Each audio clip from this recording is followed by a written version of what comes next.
Olá, meus amigos, um dia de muita paz para todos nós. Hoje, exatamente 8 de novembro de 2024, estamos nós reunidos para estudarmos a obra Entre a terra e o céu. Muito bem, muitas emoções, né, Aramita? Vamos então iniciar fazendo nossa prece de gratidão. Eu vou pedir para o nosso irmão Augusto fazer nossa prece. Logo depois nós iremos responder uma questão do estudo da semana passada. Quem foi a colega, Carlinha? Isabel Ribeiro. E logo depois que a gente responder, a nossa irmã Aramita irá fazer a recapitulação do nosso último estudo. Vamos orar? Amado Mestre Jesus, te agradecemos por mais essa oportunidade de estudo, de estarmos aqui reunidos em Teu nome, nessa busca desse aprendizado para a nossa melhoria moral, e que possamos, Mestre, intuídos por Ti e pela espiritualidade amiga, internalizar esses ensinamentos que obteremos. Obrigado, Mestre, por nos ajudarmos a estarmos aqui nessa busca, nessa luta por essa reforma que necessitamos e, acima de tudo, Mestre, por estarmos junto de Ti. Como é bom, Mestre, sentir o Teu amor, o Teu carinho, o Teu cuidado por cada um de nós. Abençoa-nos e que possamos, Mestre, com a Tua ajuda, persistir nessa vontade de nos reformarmos, de nos melhorarmos e de nos tornarmos um ser humano melhor. Que a Tua paz, que o Teu amor nos envolva e que Tu fique conosco hoje e sempre, que assim seja. Carla, conta pra gente qual é a pergunta da nossa irmã. A Isabel Ribeiro pergunta: Ó tia, como é isso de criaturas tão desequilibradas quanto nós mesmos saírem tão lúcidas do corpo físico? Era uma condição especial fornecida pelo mentor Clarencio? Oi, Isabel, já fica aqui, gente, a observação. Caso você tenha dúvida do estudo, nós estamos montando agora uma equipe para trazer essas perguntas e nós podemos responder aqui mesmo na gravação, tá bom? A nossa colega fala que eles estariam numa condição especial, é isso? Como que criaturas tão desequilibradas... Tão desequilibradas conseguem o quê? Sair tão lúcidas do corpo Sair físico. tão lúcidas do corpo físico. Olha, a primeira pergunta, o que a gente entende por lucidez? Se a gente observar o texto, eles não estão lúcidos. Eles estão aprisionados em uma condição, em uma ideia. Eles não sabem que são espíritos, eles não sabem que estão em mundo espiritual, eles não conseguem entender muito bem aquilo. Eles estão vivendo uma ideia. E o outro ponto que a gente tem que entender é que eles não saem da crosta, eles estão no seu ambiente, eles não vão para uma colônia, não vão fazer um estudo. Então, de que lucidez a gente está falando? Então, cada um sai do corpo quando todos nós saímos do corpo e cada um vive as suas monoideias. Às vezes você sai do corpo, vai para um prostíbulo, às vezes você sai do corpo, você vai procurar, no caso dele, alguém que você odeia. E fica nesse processo de discussão. As paixões, né? As paixões. E a gente percebe que cada personagem sai de uma forma. Sim. A Zumira saiu alucinada com a Odila atrás dela. Sim. O Amar, a gente já percebe ele mais sereno, né? Então, assim, e a Antonina já sai serena também, mas a gente vê que tanto como ela é encarnada, ela consegue sair do... Então, assim, para cada um tem uma diferença, não sai todo mundo igual. Igual, lúcido. A gente percebe só diferença. É só exatamente, Carlinha. É só a gente observar de forma atenciosa a condição de cada um e a leitura, né? Que a gente vê que eles não estão lúcido, consciente. Volto, nem lembro. O máximo, eu tive um pesadelo, uma coisa que eu não sei entender, né? E o próprio texto diz que o Mário Silva, quando ele consegue dormir pelo passe anestesiante do Clarencio, e ele sai do corpo físico, o texto diz, a maneira de louco. Que lucidez é essa? Não tem lucidez, entendeu? Então, gente, espero que você tenha entendido. Obrigado pela sua participação e pela pergunta. E caso você que esteja acompanhando realmente tenha dúvida, coloque aí, que sempre que possível a gente vai estar respondendo no estudo seguinte, tá bom? Um grande abraço. certo? Ô, Mita, lembra pra gente o último estudo? Sim, sim. No nosso último estudo, nós vimos que o Mário Silva, depois de um passe do Clarencio, conseguiu dormir. E mal adormeceu e afrouxou os laços, ele saiu correndo, né, cambaleante, igual um louco, atrás do Amaro e foi parar na casa, encontrou com o Amaro, evocando, chamando, porque ele achava que na outra noite ele tinha sonhado com o Amaro, e não era Amaro, era o Leonardo Pires. Mas como ele teve a ideia de que era um sonho, ele foi atrás do Amaro e já foi atrás para saber das coisas dele, do Amaro, e falou que a Zumira era a noiva dele. Aí o Amaro disse que não sabia, que se soubesse ele não teria se intrometido. E aí ele diz que ele falou para o Amaro que ele roubou a felicidade dele. E o Amaro disse, mas eu não vivo feliz. Eu e a Zumira, que me casei com ela em segundas núpcias, a nossa vida é uma provação, né? Então eu perdi o filho, nós estamos numa luta e eles estão nessa discussão, os dois. E o Amaro sereno e o Mário enlouquecido. Estamos numa luta, então? O irmão Tarcísio está fazendo a voz do Mário. E o nosso irmão Augusto está em duas reencarnações ao mesmo tempo. Ora ele é o Clarencio e ora ele emprestou a voz para quem? Amaro. Para o Amaro. Então vamos lá. De olhar vagueante, como se surpreendesse o passado ao longe, nos recôncavos da noite, continuou. Nos arredores da formosa capital paraguaia, construíra minha casa e era feliz. Lina era o tesouro de meu coração, minha amiga e minha esposa, minha esperança e minha razão de ser.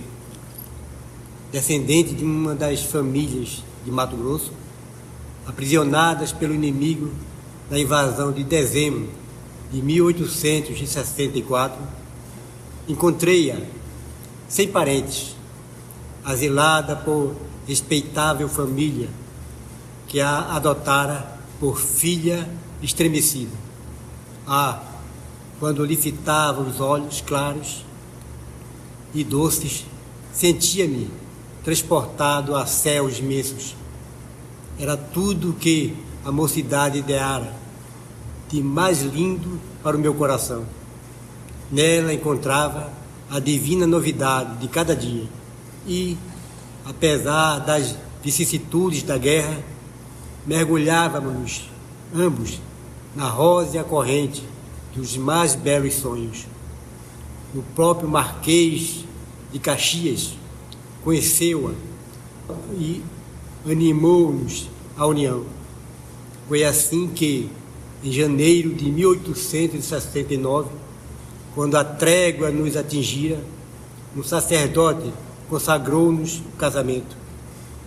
O conselheiro Paranhos prometeu ajudar-nos tão logo regressássemos ao Brasil, para que o nosso consórcio fosse devidamente festejado. Vivíamos tranquilos, como duas aves entrelaçadas no mesmo ninho, quando tive a desgraça de levar ao nosso templo doméstico 2 companheiros de trabalho e de ideal, Armando e Júlio. Sim, seriam eles amigos ou abutres. Sei apenas que Lina e eles se fizeram íntimos em pouco tempo. Com a desculpa de aliviarem os sofrimentos da campanha, os dois passaram a gastar em nosso pequeno santuário de Ventura todo o tempo que lhes era disponível. Descansava a minha alma na confiança sincera, até que um dia... Fala, Mita. É para relembrar que o Mário, ele não se lembrou espontaneamente dessa vida. Ele está se lembrando com orientação e a indução do Clarencio. Ele só veio atrás do Amaro por conta da Zumira. Porque senão vai parecer... Como ele está falando uma coisa de Zumira, agora já está falando de Lina. Porque é o Clarencio que está fazendo ele recordar. A encarnação dele anterior. Lembra que ele está nesse momento em sono. E ele está desdobrado. Vamos lá, vamos continuar nesse drama. O semblante do narrador alterou-se de súbito. Esgares de amargura modificaram-lhe a afeição. Porque quem é que está contando a história? Mário Silva. E o narrador está contando a história de quem? Dele mesmo. Dele mesmo. Então, tu imagina? Imprimindo a voz lúgubre, acento continuou atormentado. Até que um dia encontrei Lina e Júlio abraçados um ao outro, como se o tálamo lhes pertencesse.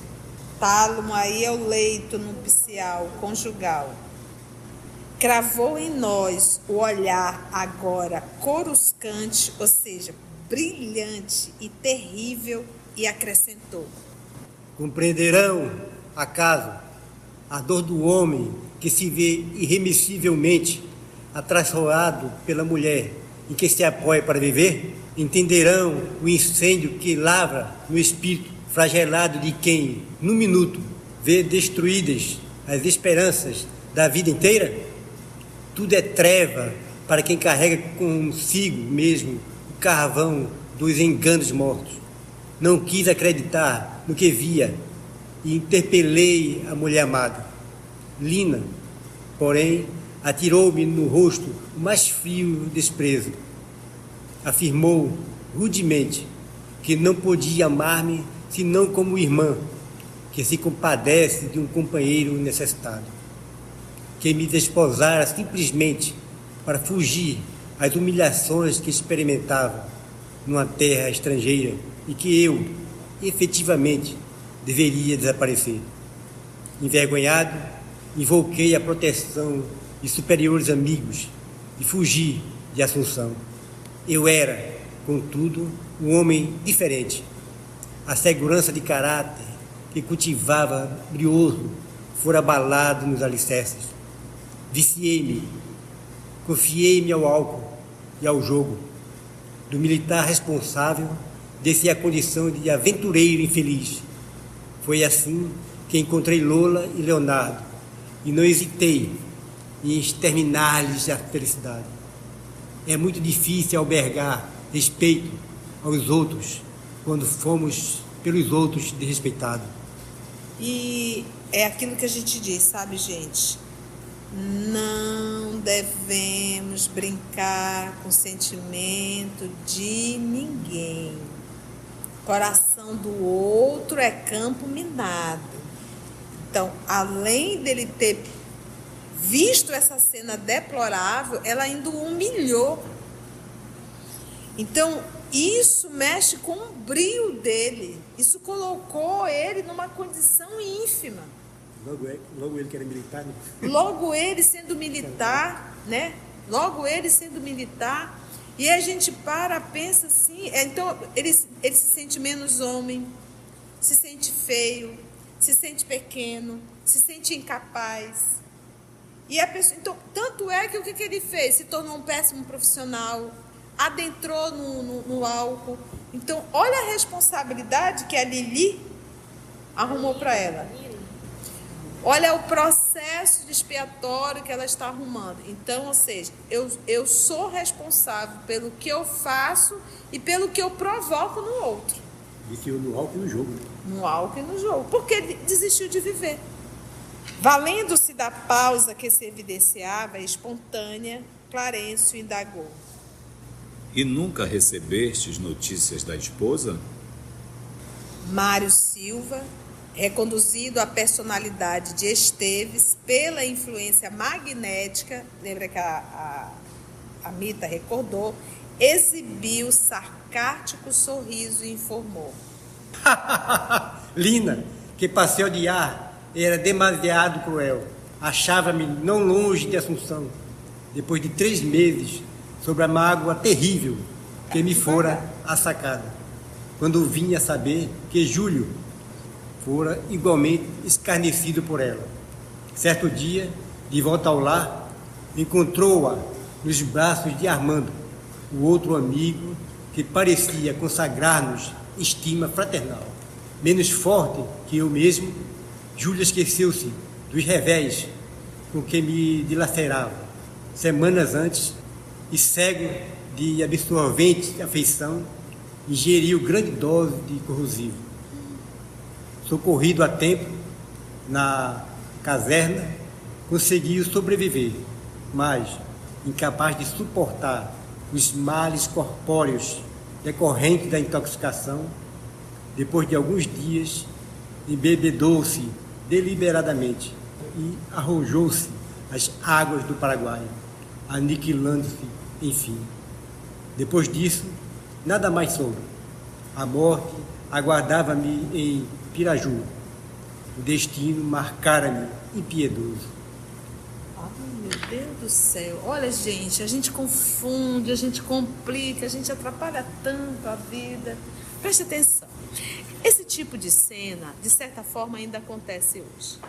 Se tem uma das coisas que mais desestrutura o ser humano é relação e poder. Então a gente mata por causa do dinheiro, a gente deixa de evoluir por causa de relação.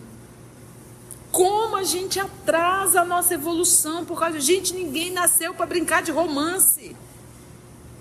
Ninguém nasceu encangado com ninguém. Foca a tua vida na tua evolução. Se você está convivendo com um parceiro, com uma parceira, e esse parceiro ou essa parceira não foi fiel ao compromisso assumido, ela não foi fiel, não é culpa tua, não. A pessoa não foi fiel porque é da índole dela. Olha aqui o caso da Lina. Traiu o esposo, depois ficou com quem? O Júlio. Traiu o Júlio e ficou depois com quem? Armando. Ou seja, que tipo de ser humano é a Lili? Vocês entenderam?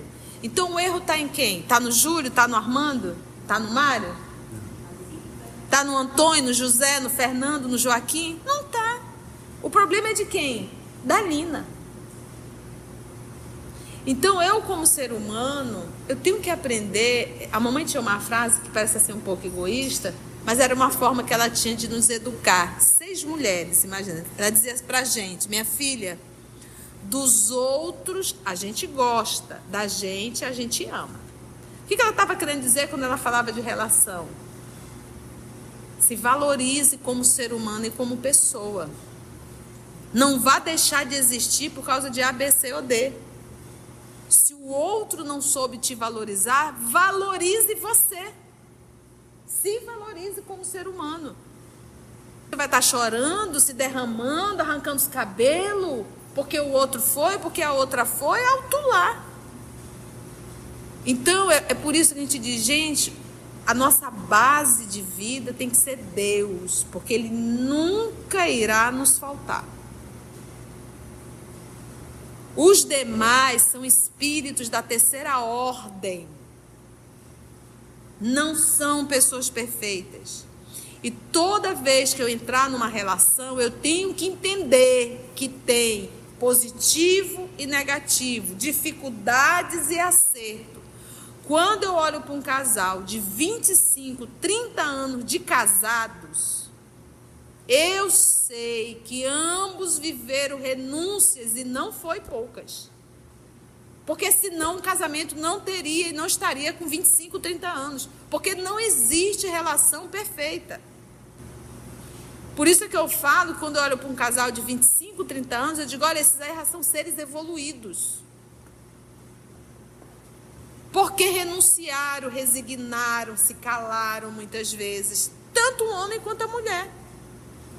Então hoje o que a gente vê, um alto número de casamento, 1, 2 anos separa, 1, 2 anos separa, 1 ano separa, 1 ano, 2, 3 anos separa. Por quê? Porque não tem maturidade moral e espiritual para saber resignar. Porque casamento é renúncia. Agora, nesse caso aqui é prostituição.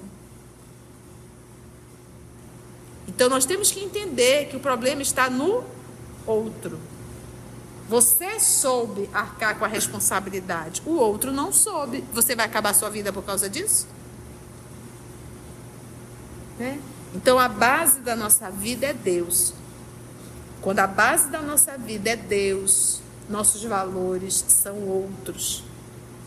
Nossos propósitos são outros, nossas atitudes são outras.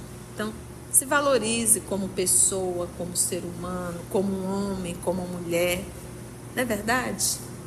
Dê continuidade ao seu processo de evolução. Se o outro não te valoriza, se a outra não te valoriza, pelo menos você se valorize. Eu me recordo de um diálogo que eu fiz, e um que me chocou bastante. A senhora, o marido, estava querendo sair de casa e ela ali na dependência emocional, não era nem financeira, porque ela era o esteio da casa, financeiro. E ele disse assim: eu fico contigo com uma condição, que você ligue para a amante dele, que você ligue para a fulana, diga a ela que eu moro aqui, mas que a gente dorme em quartos separados. Ela fez isso. Então, olha o nível que uma dependência emocional pode fazer com o ser humano. Então, o dependente emocional, o dependente das sensações fisiológicas, ele consegue chegar a um nível baixo, se desrespeitando totalmente como ser humano, por conta de uma dependência emocional e de uma dependência fisiológica das sensações. Então vamos repensar no que temos feito de nossa vida. Mário fixou o desagradável cara Antônia, né? Pensa um rosto assim, de careta, de revolta, e acentuou: sou um poço de fel, não posso modificar-me. Haverá paz sem justiça, e haverá justiça sem vingança? Nosso orientador ergueu a voz calmante e considerou generoso. É necessário esquecer o mal, meu amigo.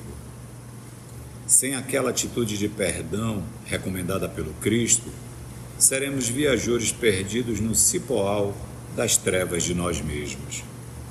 Sem amor no coração, não teremos olhos para a luz. É necessário esquecer o mal, meu amigo. Então, se Mário libera o perdão, tira a responsabilidade da Lina? Não tira. Mas se ele libera o perdão, ele se liberta. Entende? Então, essa gaiola é ele que está criando. Ele está preso. Ou seja, gente, ele está em outra encarnação, mas ele está preso na anterior. É por isso que, quando ele se vê numa situação de relação, ele aciona esse ódio aqui de outrora. E isso tem um significado nele muito grande, entendeu? Vamos supor que você, numa outra encarnação, tenha sido obrigado. Vou dar um exemplo aqui. Você foi uma pessoa que tinha que varrer um espaço enorme e alguém ainda te humilhava fazendo isso. Você tem que fazer isso mesmo, é só para isso que você serve, sou escrava, isso, e ia falando. Numa outra encarnação, quando a pessoa olha para uma vassoura, ela acha a pior coisa que pode ter uma vassoura na vida dela. Mas por quê? Qual é o problema? É daquela encarnação? É da outra, tem um significado muito grande para ela, aciona dentro dela um ódio muito grande. Entende isso? Então é isso que a gente tem que entender. Da dor do outro, às vezes aquilo toma uma proporção tão grande. Essa proporção grande que está tomando é porque está somando com a encrenca do passado que você não liberou perdão. Por isso tem um significado terrível para ti. Então vamos supor que o Mário nessa encarnação esteja novamente casado e ele viva uma nova traição. Vai somar a traição de agora com o ódio da traição anterior, chegando talvez no nível até de matar. Então nós não somos seres que estamos começando. As nossas reencarnações, elas são solidárias. Solidárias, eu trago de uma para a outra os recursos e as experiências vividas. Ele está fixo em Lina, que nada mais é que Zumira, né? Pois é. Vamos já descobrir tudo isso, né? Silva dispunha-se a responder. Entretanto, Amaro fizera ligeiro movimento e mostrou-se-nos singularmente renovado. Seu veículo espiritual parecia haver regredido no tempo.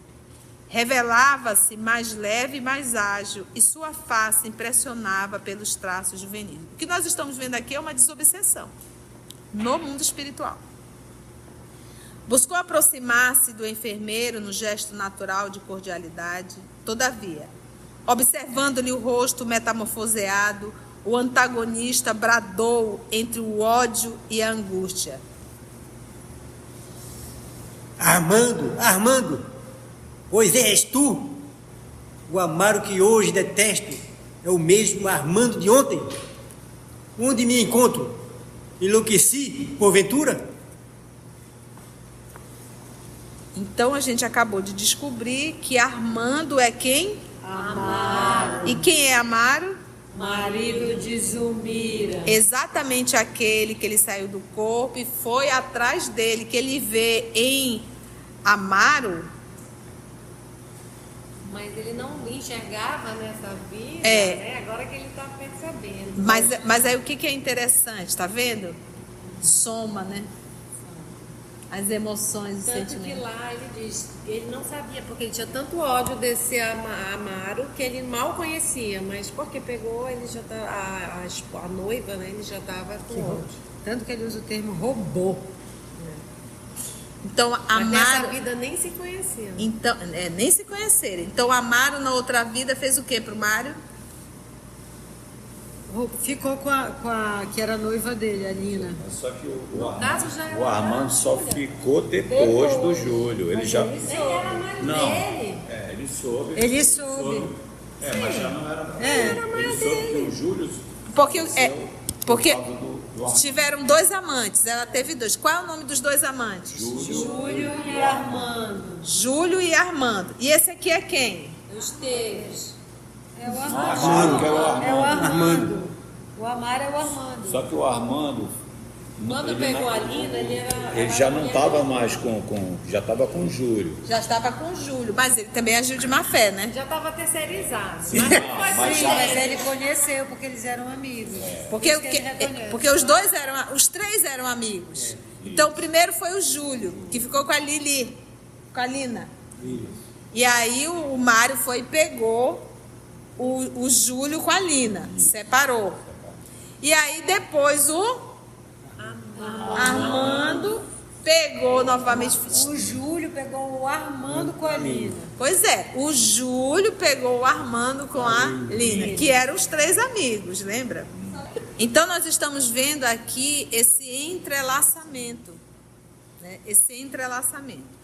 Instruindo-nos cuidadoso, Clarencio falou rápido. Não precisei despender grande esforço para que a memória de Amaro tornasse ao pretérito. O sofrimento reparador conferiu-lhe à mente e à sensibilidade recursos novos. Bastou-me tocá-lo de leve para que aproveitasse a digressão do antigo companheiro, recuperando as recordações da época em estudo. Só um toquezinho. Por que será que não foi preciso muito esforço, hein, gente? Ele já estava no sofrimento reparador.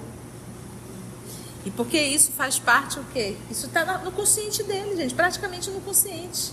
Isso não está emergido no esquecimento, né? Quando Jesus diz que nós devemos esquecer todo o mal, é não estar lembrando dele constantemente. E isso é algo que ele não faz. O esposo de Zulmira, quem é o esposo de Zulmira? Amaro. Lembra que é o pai do Júlio, que lembra que foi afogado, né? O esposo de Zulmira procurava estender braços amigos ao adversário que o contemplava, galvanizado de assombro. Contudo, recuando de repente, como um animal ferido, Mário gritou em desespero. Não, não! Não te acertes de mim! Não me provoques! Não me provoques! O ministro, no entanto, situando-se entre os dois, pediu comovidamente: Tenhamos calma, respeitemo-nos uns aos outros. e, dirigindo-se particularmente ao enfermeiro, determinou sem afetação: agora é o momento de nosso amigo. Comentar-te o pretérito à vontade. É indispensável que Amaro fale por sua vez. A justiça, em qualquer solução, deve apreciar todas as partes interessadas. Contido pela força moral da advertência, Mário calou-se e, voltados então para o ferroviário, que se fizera mais simpático pela serenidade de que se investira, continuamos a escuta. Cenas do próximo capítulo. E assim nós finalizamos o capítulo 17, conhecemos a história de Mário, e a próxima semana vamos conhecer a história de Amaro. Foi bom? Foi. Se você chegou até aqui o final, deixa seu comentário. É muito importante a gente poder ler o teu comentário. Não esqueça de curtir para que possa divulgar a página.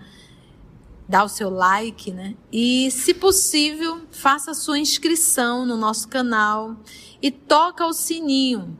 Porque quando você toca o sininho, o YouTube avisa para você quando o EOS publicar um novo estudo.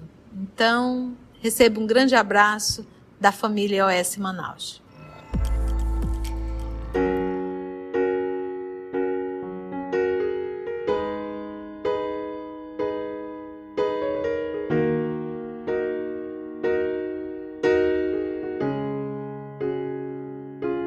Antes de orarmos em agradecimento, vamos ouvir algumas considerações da tia que destacamos neste estudo para a reflexão dos ensinamentos.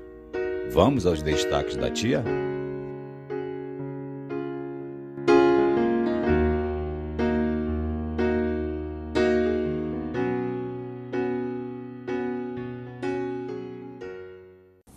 É aquilo que a gente diz, sabe, gente? Não devemos brincar com o sentimento de ninguém, né? Coração do outro é campo minado.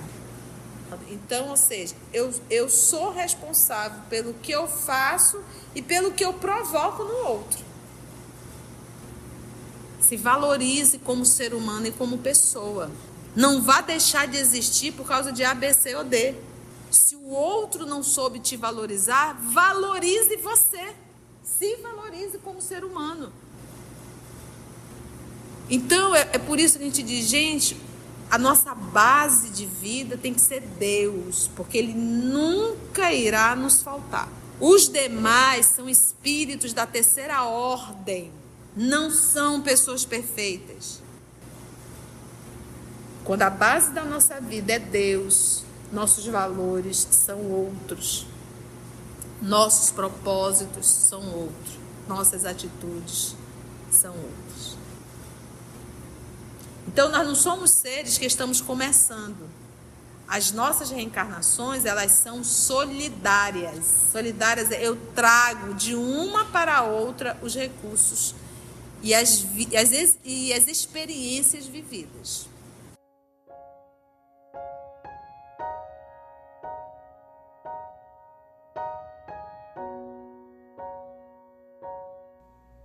Assim, concluindo o nosso estudo de hoje e agradecendo o nosso Mestre Jesus por mais este momento de aprendizado, vamos orar?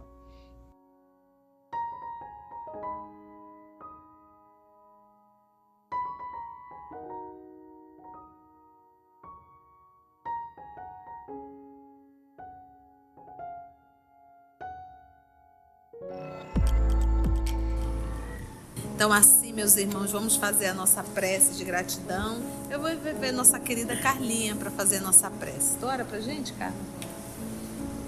Amado Jesus, que banquete Tu nos ofereces hoje. Histórias que se entrelaçam, histórias que se revivem em outras vidas e assim podemos avaliar também a nossa própria vida, o nosso entrelaçar com os nossos amores, com os nossos companheiros de viagem. Nessas lições aprendemos que o perdão é o melhor caminho, que o trabalho no bem é a nossa salvação e que temos sempre teu amparo, o amparo de amigos espirituais. Quantas bênçãos, Senhor, quantas bênçãos Tu nos fazes relembrar nessas lições. Somos-te gratos porque essas lições nos iluminam o caminho, nos dão uma luz, nos orientam. São lições tão concretas, tão vívidas e que não esqueceremos. Obrigada, Mestre, por mais esse banquete. Fica conosco hoje e sempre. Que assim seja. EOS Manaus. Estudando para servir ao Cristo. Visite nosso site em www.eosmanaus.org. No YouTube, procure o canal EOS Manaus. Participe do nosso grupo no Facebook. No Instagram somos @EOS Manaus. Escute e estude na Rádio Manaus de Estudos Espíritas. Estamos, também, em diversas plataformas de áudio. Procure EOS Manaus, no seu aplicativo preferido. EOS Manaus. Estudando para servir ao Cristo.